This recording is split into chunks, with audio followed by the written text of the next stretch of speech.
Čia mano Bagirutė po operacijos. Va jos pilviukas kaip susiūtas, matote. Šiandieną siūlės nuiminės, bet jinai negerai jaučiasi.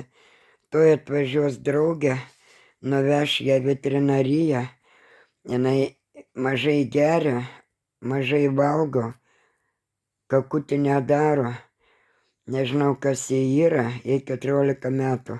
Bet mes ją labai mylime. Mes visus kačiukus mylime.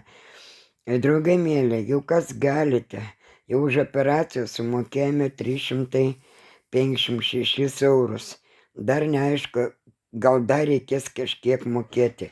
Jeigu galit, padėkit dėl Bagiros. Aš kiekvieną dieną rodysiu jums, kaip jinai jaučiasi, kas jai buvo nupirkta.